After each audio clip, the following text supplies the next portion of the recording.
Hello दोस्तों, आप सभी का स्वागत है एसआरजी ट्यूशन की एक नई वीडियो में। आज की वीडियो में हम अपना चैप्टर 7 एवोल्यूशन कंटिन्यू करने वाले हैं। इससे पहले वाली जो वीडियो थी, मीन्स जो प्रीवियस वीडियो थी, उसमें हमने कन्वर्जेंट एवोल्यूशन पढ़ा, होमोलॉगस ऑर्गन पढ़े, एनालॉगस ऑर्गन पढ़े, डाइवर्जेंट एवोल्यूशन पढ़ा और हमने पढ़ा कि डार्विन की फिटनेस क्या थी। और हमने थ्योरीज कुछ देखी जिसमें ये बताया गया कि अर्थ पे लाइफ कैसे आई। इन सब चीज़ों को हम पढ़ चुके हैं। अगर आपने वो वीडियो नहीं देखी है तो उसका लिंक डिस्क्रिप्शन में गिवन है, आप वहाँ से चेकआउट कर सकते हैं। और अगर आपको इस चैप्टर के नोट्स चाहिए तो आप मुझे व्हाट्सअप कर सकते हैं, व्हाट्सअप नंबर डिस्क्रिप्शन में गिवन है, या फिर आप मुझे इंस्टाग्राम पे मैसेज कर सकते हैं, मेरे इंस्टाग्राम आईडी भी डिस्क्रिप्शन में गिवन है। आज की वीडियो को स्टार्ट करते हैं। और आज की वीडियो में हम क्या क्या पढ़ेंगे उसे मैं बता देता हूँ। आज की वीडियो में हम पढ़ेंगे अडेप्टिव रेडिएशन क्या होती है, और लेमार्क ने क्या थ्योरी दी थी एवोल्यूशन को लेके, ह्यूगो डी व्राइज ने क्या थ्योरी दी थी। ठीक है, इन सब थ्योरी को हम पढ़ेंगे। चलिए स्टार्ट करते हैं आज की वीडियो को। सबसे पहले अडेप्टिव रेडिएशन क्या होता है।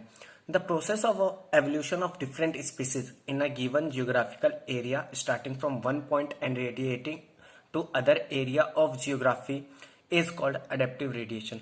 एडेप्टिव रेडिएशन बेसिकली क्या है, एवोल्यूशन का एक प्रोसेस है जहाँ पे क्या होता है कि एक जो स्पीसीज है वो एक गिवन जियोग्राफिकल एरिया मीन्स एक गिवन हैबिटेट में एवोल्यूशन को स्टार्ट करती है, और एवोल्यूशन करते करते वो क्या करती है, अपने हैबिटेट के अदर एरियाज में भी फैल जाती है। ठीक है, तो इस चीज को हम क्या कहते हैं, adaptive radiation.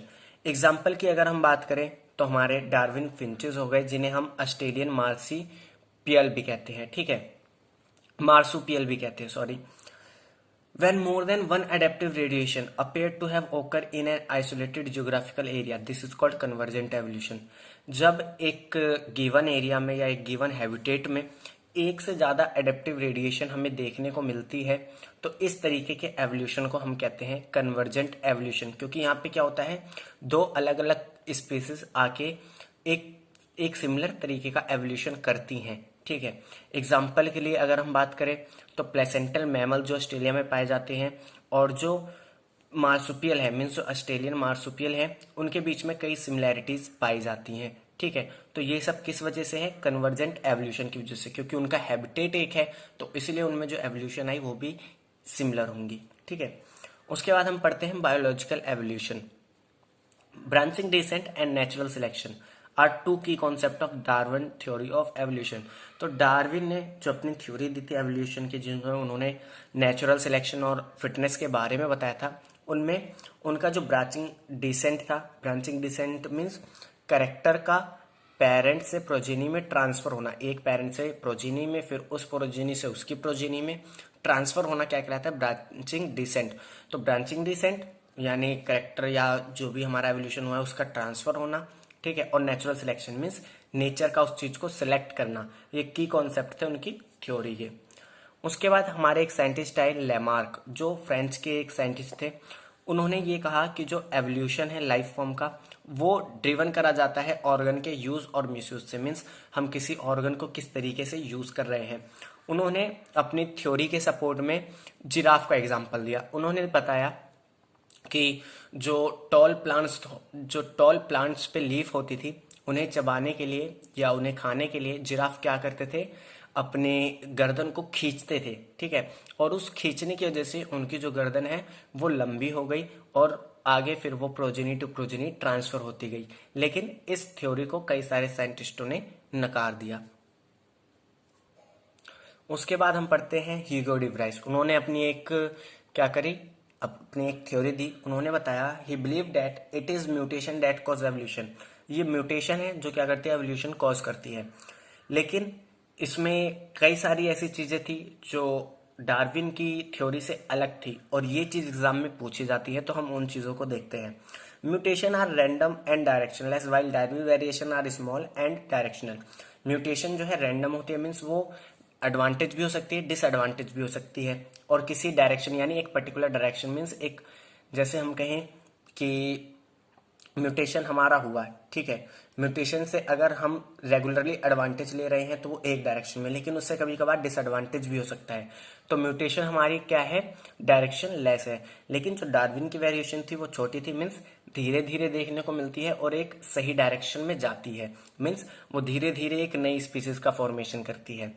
Evolution for Darwin was gradual, means धीरे धीरे होने वाला प्रोसेस था। While de Vries believe that mutation cause speciation, जो डार्विन ने थ्योरी दी थी उसके हिसाब से एवोल्यूशन जो है ग्रेजुअली होने वाला प्रोसेस है, मीन्स धीरे धीरे होने वाला प्रोसेस है।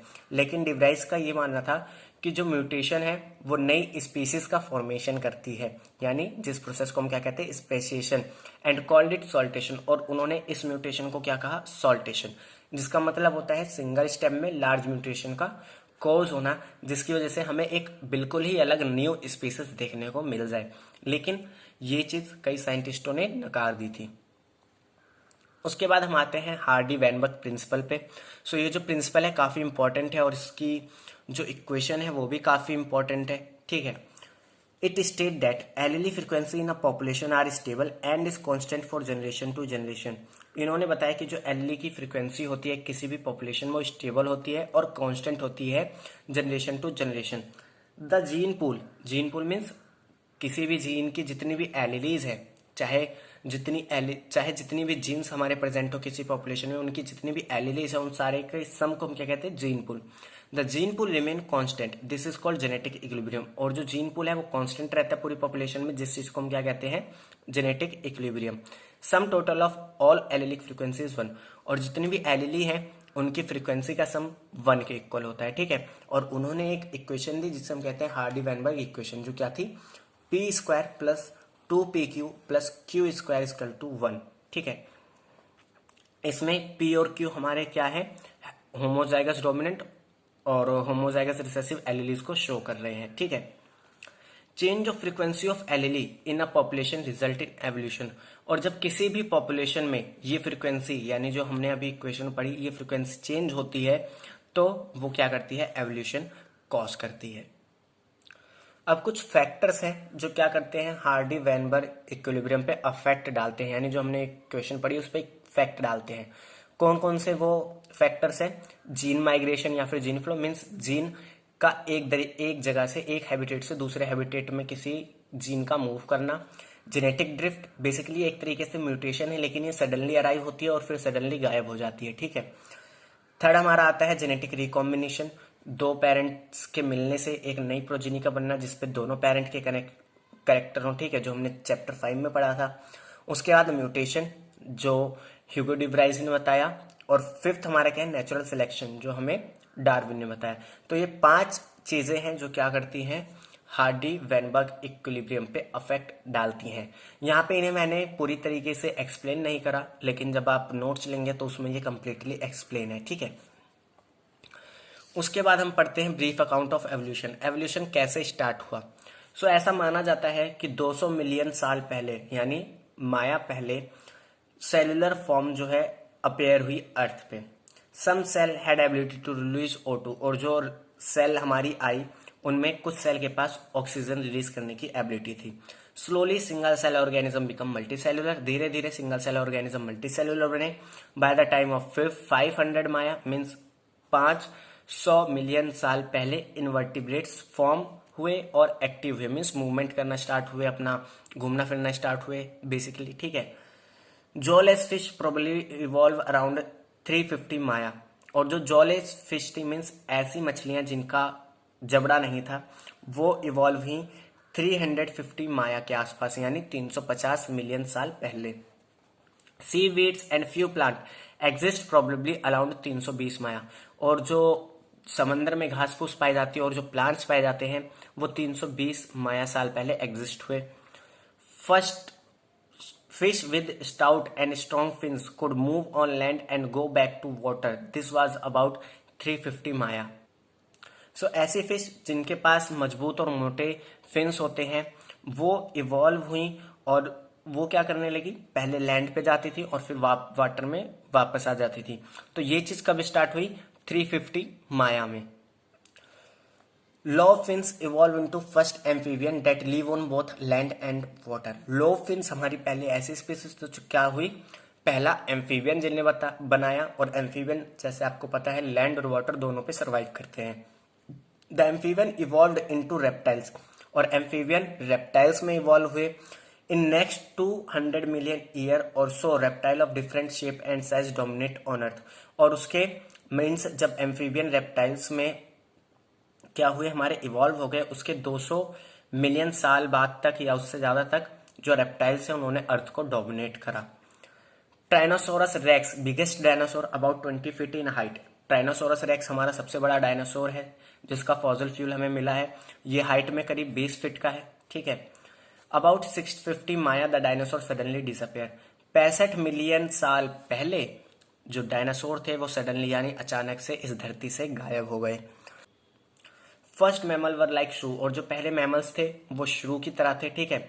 Mammal were viviparous and protect their unborn young inside the mother's baby. और जो मैमल होते थे स्टार्टिंग में वो विविपेरस होते थे, जो क्या करते थे, अपने बेबीज को फीमेल के बॉडी के अंदर प्रोटेक्ट करके रखते थे। सो बेसिकली ये हमारा क्या था, एवोल्यूशन का इवेंट था कि किस तरीके से सिंगल सेल लाइफ से मैमल्स का फॉर्मेशन हुआ, ठीक है। उसके बाद हम पढ़ते हैं origin and evolution of man. Man किस तरीके से इवॉल्व हुए। About 15 Maya primates called Dryopithecus and Ramapithecus was existing. 15 million साल पहले प्राइमेट्स जो हमारे ड्रायोपिथेकस है और रामापिथेकस हैं वो एग्जिस्ट करते थे। रामापिथेकस जो थे वो इंसानों की तरह दिखते थे और जो ड्रायोपिथेकस थे वो एप की तरह दिखते थे। Few fossil of man like bones have discover in Ethiopia and Tanzania. और इथोपिया और तंजानिया में हमें ऐसे कुछ फॉसिल फ्यूल मिले जो बिल्कुल मैन के हड्डी की तरह थे, ठीक है। मीन्स जैसे हमारे अंदर हड्डियां होती हैं उनके अंदर भी उसी तरीके की हड्डियां थी। Two mya australopithecines probably live in East Africa grassland they hunted with stone weapon. 2 million year ago means 2 million साल पहले एस्ट्रेलोपिथेकस जो थे वो ईस्ट अफ्रीका में रहते थे, मतलब उसके ग्रासलैंड पे रहते थे यानी जमीन पे रहते थे। और वो क्या करते थे, स्टोन वेपन यानी जो पत्थर के हथियार होते हैं उनसे अपना शिकार करते थे और उसे खाते थे।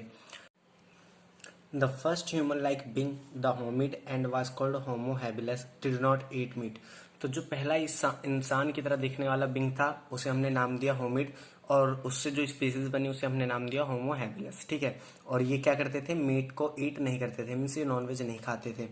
Brain capacity were 650 to 800 capacity. इनकी जो ब्रेन कैपेसिटी थी वो 650 से लेके 800 सीसी तक की थी, ठीक है। उसके बाद हमारे आए Homo erectus about 1.5 million year ago. ये 1.5 मिलियन ईयर एगो पहले एग्जिस्ट हुए। Large brain around 900 CC. इनका ब्रेन कैपेसिटी साइज ज्यादा था, अप्रोक्स 900 सीसी, और ये मीट खाते थे। उसके बाद हमारे नेंडरथल मैन आए जिनकी जो ब्रेन साइज थी वो कितनी थी, 1400 सीसी, यानी इनकी ब्रेन कैपेसिटी क्या थी, 1400 सीसी की। उसके बाद आए हमारी होमोसेपियन मीन्स हम, जो क्या थे, अफ्रीका में सबसे पहले देखे गए और फिर अफ्रीका से अदर कॉन्टिनेंट्स में मूव हुए और फिर उन्होंने उस तरीके से अपने आप को, मीन्स जिस कॉन्टिनेंट पे वो गए उस कॉन्टिनेंट के हिसाब से अपने आप को अडॉप्ट करा, ठीक है। सो आज की वीडियो में इतना ही। नेक्स्ट वीडियो में हम पढ़ेंगे chapter 8 human health and diseases. तो अगर आपको वीडियो अच्छी लगी हो तो इस वीडियो को ज़्यादा से ज़्यादा शेयर करना। एंड सॉरी कहना चाहूँगा जो प्रोनाउंसिएशन गलत हुई हो, ठीक है, उसके लिए। सो मिलते हैं नेक्स्ट वीडियो में, तब तक के लिए अगर आपको इस वीडियो में कुछ भी अच्छा लगा हो लाइक करें, शेयर करें और अपने दोस्तों के साथ शेयर करें। तो मिलते हैं नेक्स्ट वीडियो में, तब तक के लिए थैंक्स फॉर वॉचिंग।